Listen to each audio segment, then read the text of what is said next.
श्री शिवाय नमस्तुभ्यं। महाराज, आप सभी लोग जानते हैं कि 21 सितंबर 2025 को सर्वपितृ मोक्ष अमावस्या है और इस दिन सभी लोग एक चावल की कटोरी वाला उपाय करते हैं। जिन लोगों ने भी पिछले साल इस उपाय को किया था, आज उन लोगों के पास किसी चीज की कमी नहीं है। इसलिए आप सभी लोगों को इस बार ये चावल की कटोरी वाला उपाय वापस से करना है।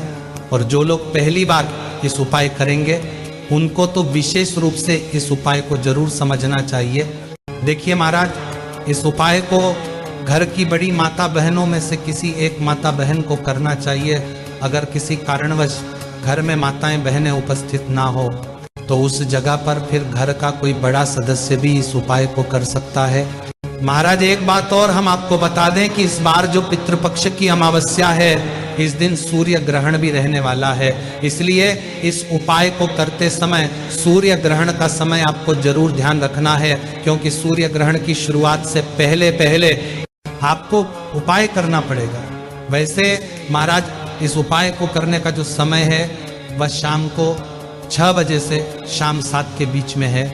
अगर किसी कारण से आप लेट हो जाते हैं तो रात 8 बजे तक भी आप अपने इस उपाय को कर सकते हैं। महाराज, अगर कोई किसी कारणवश इस समय से भी लेट हो जाता है तो वो रात को 10 बजे से पहले पहले इस उपाय को कर ले, क्योंकि 21 सितंबर को रात 10:59 से सूर्य ग्रहण की शुरुआत हो जाएगी। इसलिए आप इस उपाय को जल्दी से जल्दी करने की कोशिश करें। देखिए महाराज, एक चावल की कटोरी वाले उपाय में आपको एक चीज तो समझ आ रही हो कि इस उपाय में हमें एक चावल की कटोरी लेना है। तो घर की बड़ी माता बहनों में से कोई भी एक माता बहन शाम को 6 बजे के बाद पितृ अमावस्या के दिन अपने घर के रसोई घर में से खाली कटोरी ले।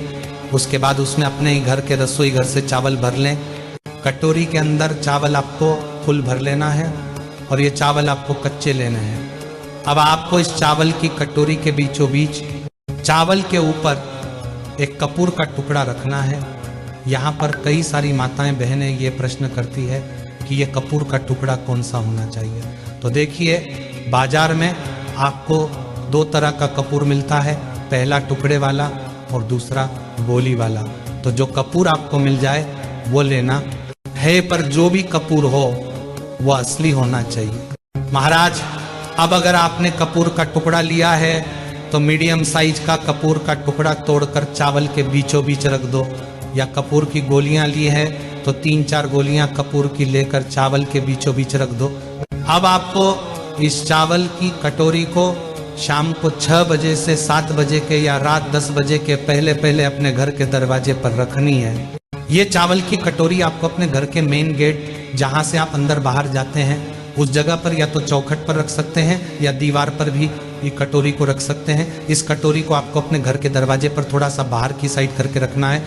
महाराज, अब चाहे आप चौखट पर रखें या दीवार पर, ध्यान आपको यह बात रखना है कि ये चावल की कटोरी पूरी अमावस्या की रात आपके घर के मेन गेट पर रखी रहेगी। इसलिए आप इस हिसाब से ही इस चावल की कटोरी को दरवाजे पर रखिएगा कि कोई भी जानवर जैसे कि गाय, कुत्ता या बिल्ली आपकी इस चावल की कटोरी को नुकसान न पहुंच पाए। आप चाहे तो इस चावल की कटोरी के आसपास कुछ ईंटें रख सकते हैं और ऊपर से कुछ ढक भी सकते हैं, जिससे कि आपकी चावल की कटोरी पूरी रात भर सुरक्षित रहे। अब जैसे ही आप इस चावल की कटोरी को अपने घर के दरवाजे पर रख देते हैं तो आप अपने घर के अंदर वापस आ जाइए और अपने बाकी के जो भी काम है उन्हें कर लीजिए और रात्रि में सो जाएगा। कोशिश करना कि ये उपाय आप तब करें जब आपके घर के सभी सदस्य आपके घर के अंदर उपस्थित हो और चावल की कटोरी को घर के दरवाजे पर रखने के बाद कोई भी सदस्य घर के बाहर न जाए।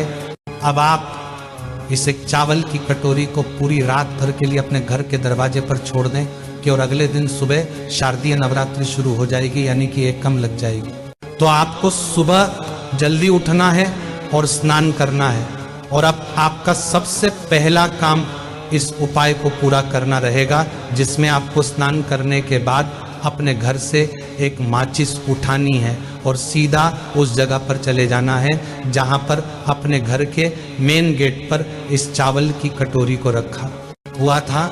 अभी आपको इस चावल की कटोरी को ना छूना है और ना उठाना। और जब कपूर जल रहा हो तो उस समय आप अपने पितरों से अपने लिए प्रार्थना करें, अपनी गलतियों के लिए क्षमा मांगे। अब जैसे ही आपका वह कपूर अपने आप जलकर बुझ जाए, उसके बाद में अब आप अपनी चावल की कटोरी को अपने पितरों का स्मरण करते हुए उठा ले और अपने घर से बाहर निकल जाए।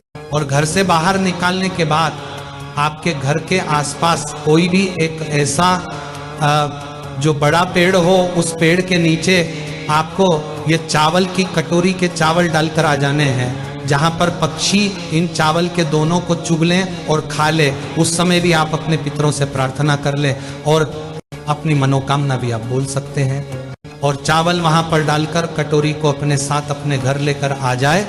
महाराज, अब आपका ये एक चावल की कटोरी वाला उपाय पूरा हो जाता है। देखिए महाराज, ये जो उपाय है ये शारदीय नवरात्रि के पहले जो पितृ की अमावस्या पड़ती है उसी दिन किया जाता है। इसलिए साल में यह उपाय सिर्फ एक बार किया जाता है। इसीलिए लोग इस दिन का और इस उपाय को करने का बहुत बेसब्री से इंतजार भी करते हैं।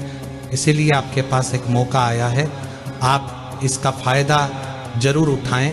और जो भी लोग पितरों के 16 दिनों में अपने पितरों के लिए, पूर्वजों के लिए कुछ ना कर पाए हो, अगर वह भी पितृपक्ष की अमावस्या के दिन इस एक चावल की कटोरी वाले उपाय को कर लेते हैं तो उनके पितृ, उनके पूर्वज उनसे प्रसन्न होकर ही इस पृथ्वी से जाएंगे और इसके ऊपर पितृदोष भी होगा, वह भी उपाय से दूर हो जाएगा। और महाराज, अगर इस उपाय को करने में आपको कोई भी परेशानी हो तो पहले कमेंट की करके पूछ लीजिएगा, तभी उपाय को कीजिएगा। श्री शिवाय नमस्तुभ्यं।